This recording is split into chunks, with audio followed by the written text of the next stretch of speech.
Hey guys, this video is for all my yogis out there. If you follow my Instagram, Eat and Nose Implants, you probably know that I'm really into yoga, especially lately. So I wanted to just kind of fill you guys in on the challenges or struggles I have or haven't had since getting my second augmentation, or even my first, really.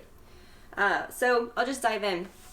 When I had my first augmentation, my implants were 425 cc's and they were moderate profiles, so they're wider than, let's say, high profiles. So like from left to right, it's just greater.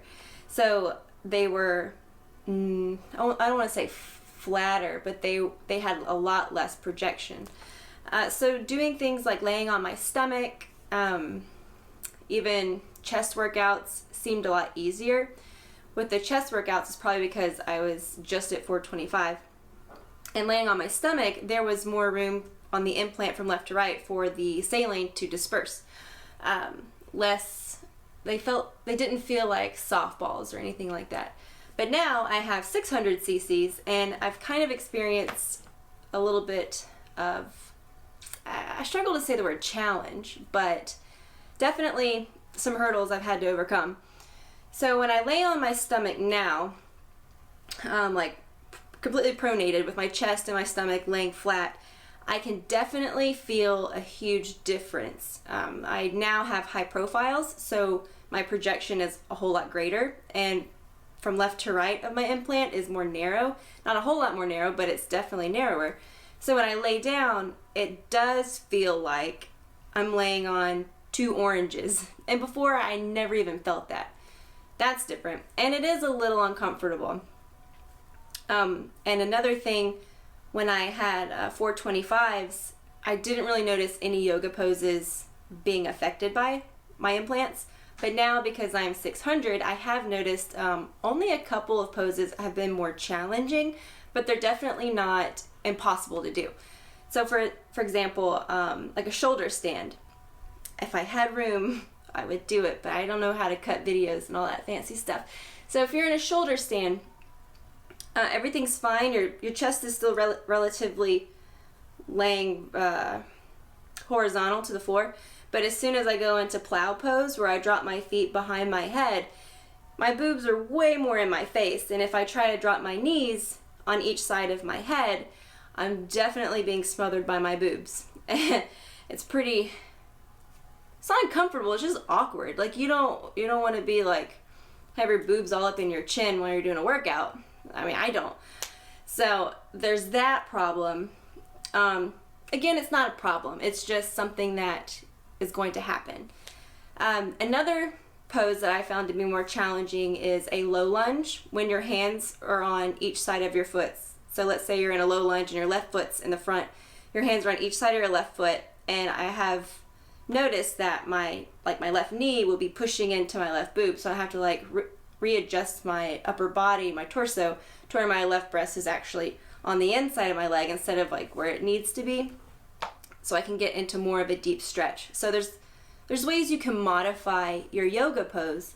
You just have to be more intentional and try not to get frustrated with it. I was frustrated at first, I will admit, but I've found that getting frustrated didn't solve my problem. It just actually exacerbated it, made it worse. So calming down and just really trying to work into the pose the best that you can with what you have is ultimately yoga. Another challenge, mostly since I've got 600s, not so much before, but because I'm bigger and I have more projection, when I'm in down dog or any type of inversion, my boobs have a hard time staying put. Even if I wear a high impact sports bra, they still have a hard time staying in there. So I was getting really discouraged by that. So I decided to look into this, and this has been a huge game changer for me.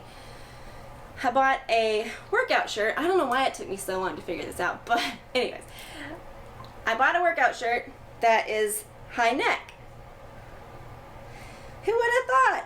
And the top of the neck goes up to your clavicle, so even if your boobs did pop out of your sports bra, nobody's gonna know. You probably won't even know. So this thing, it's really great. It's pretty tight. Probably shouldn't have wore a black shirt underneath, but